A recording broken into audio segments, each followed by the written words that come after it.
Being an imperial power doesn't impress people the way that it used to. A century ago, countries strived to be a dominating world power and were willing to fight wars to either acquire an empire or hold on to the one they already had. Nowadays, of course, in this kinder, gentler world, imperialism is considered politically incorrect.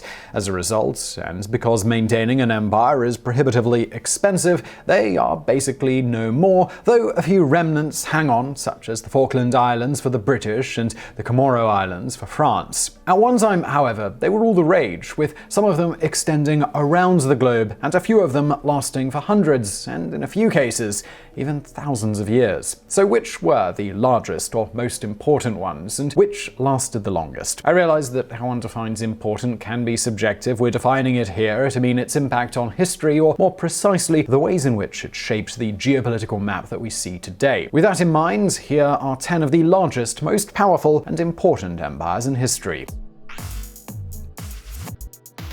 Number 10. The Mayan Empire, circa 2000 BCE to 1550 CE. How does the Mayan Empire make it onto a list alongside such well-known empires as the Roman, British, and Mongol empires? Well, that's easy. It holds the record for the longest-running empire, almost 3,500 years. That's more than twice as long as the Roman Empire and 1,500 longer than the various Chinese dynasties combined. While very little is known about its first 3,000 years, its demise and brief interaction with the Spanish in the 16th century is stuff of legend. You can see the Mel Gibson directed film Apocalypto to get a good idea of what the Mayan Empire looked like at its height. Today, all we have left of the Mayans is their impressive pyramid-like structures scattered across the Yucatan Peninsula and a doomsday calendar that seemed to get everyone a bit upset a few years ago. Number 9. The French Empire, 1535 to 1962. Eventually becoming the second largest empire in history, second only to the British, at its zenith, the French colonial empire extended over 4.9 million square miles and covered almost 1/10 of the Earth's total land area. Its influence made French one of the most widely spoken languages in the world for a time and brought French architecture, culture, and cuisine to the four corners of the globe. Alas, like all the great European empires, its collapse came about incrementally over a long period of time as it lost territories to other emerging nations, especially to the British, and it suffered through 2 world wars which drained it financially. Though it continued to hold on to some of its territories well into the 20th century, and still does to this day, by 1962, with the granting of independence to rebellious Algeria, the French Empire was basically no more, bringing a close to a long era of human history. Number 8. The Spanish Empire, 1492 to 1976. One of the first global empires. At its height, it possessed territories and colonies in Europe, the Americas, Africa, Asia, and Oceania, making it one of the most important political and economic powers in the world for several hundred years. Its establishment in the 15th century also ushered in the modern global era and 5 centuries of European dominance of global affairs before competition from other European powers, particularly the French and the British, weakened Spain to the point that by the end of the 19th century it was but a shadow of its former greatness. The end didn't finally come until the 1970s, however, when it granted its last colonies in Africa and South America their independence, spelling finito to 600 years of Spanish colonialism. Its chief contribution came in its discovery of the New World in 1492 and the spread of Christianity to the Western world, both of which dramatically changed the geopolitical dynamics of the planet and lay the foundation for the modern Western world. Number 7. The Qing Dynasty, 1644 to 1912. This was the last ruling dynasty of China before the country became a republic, bringing to an end many hundreds of years of imperial rule. Preceded by the better-known Ming Dynasty, the Qing Dynasty was founded by the Manchu clan in Gyoro in what is today Manchuria in 1644. It grew quickly until, by the 18th century, it covered all of what is today's modern China, Mongolia, and even parts of Siberia, an area of over 5.7 million square miles, and making it the 5th largest empire in history according to landmass.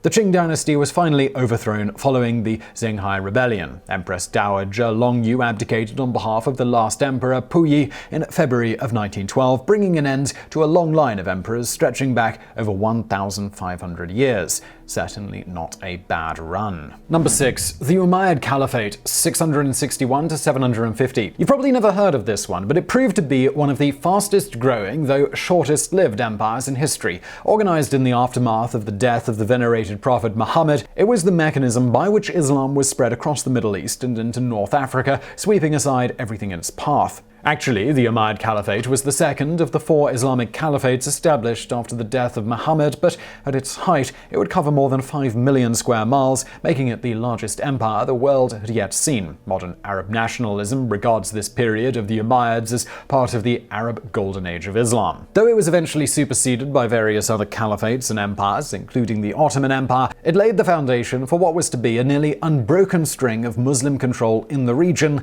and that continues to this day. Number 5. The Achaemenid Empire, circa 550 to 330 BCE. More commonly referred to as the Medo-Persian Empire, this Asian empire was the largest one in ancient history, which at its height extended from the Indus Valley of modern-day Pakistan to Libya and into the Balkans. Forged by Cyrus the Great, it is best remembered as the chief foe of the Greek city-states during the Greco-Persian Wars for emancipating its slaves and releasing the Jews from their Babylonian captivity, and for instituting the usage of official languages throughout its territories. It wasn't very long, however, before it fell victim to Alexander the Great in the 4th century BCE and was quickly defeated and absorbed into Alexander's own vast but short-lived empire.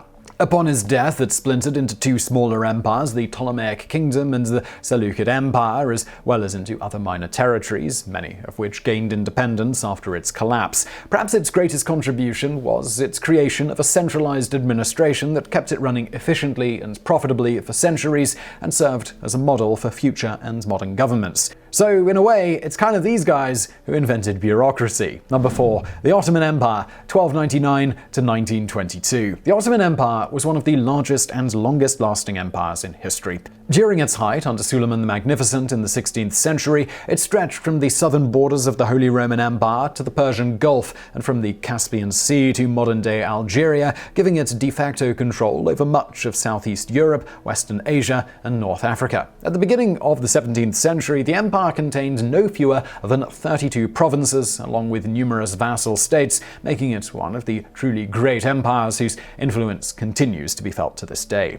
As is the case with most large empires, however, ethnic and religious tensions and increasing competition from other emerging powers whittled away at the Ottomans' power until it finally began dissolving in the 19th century. In many ways, the circumstances surrounding the Ottoman Empire's fall closely paralleled those surrounding the decline of the Roman Empire, particularly in regards to the ongoing tensions between the empire's different ethnic groups and the various governments' inability to deal with these tensions. Attempts to improve cultural rights and civil liberties came too late to reverse its demise, though it did lay the foundation for secularist governments in the Muslim world, as exemplified by modern-day Turkey. Number 3. The Mongol Empire, 1206 to 1368. Though short-lived as empires go, it lasted a mere 162 years. When it was around, few were as frightening or grew as quickly as this one. Under the leadership of Genghis Khan, 1163 to 1227, it started small, basically just present-day Mongolia, but within 70 years, it had grown into the largest contiguous land empire in human history, eventually stretching from Eastern Europe to the Sea of Japan. At its height, it covered an area of 9 million square miles and held sway over a population of 100 million. It would probably have been even larger and possibly lasted even longer had it managed to invade Japan, but its fleet lost bouts with first-class tsunamis in 1274 and 1281, ending Kublai Khan's plans to expand eastward. By the middle of the 14th century, the empire began slowly falling apart through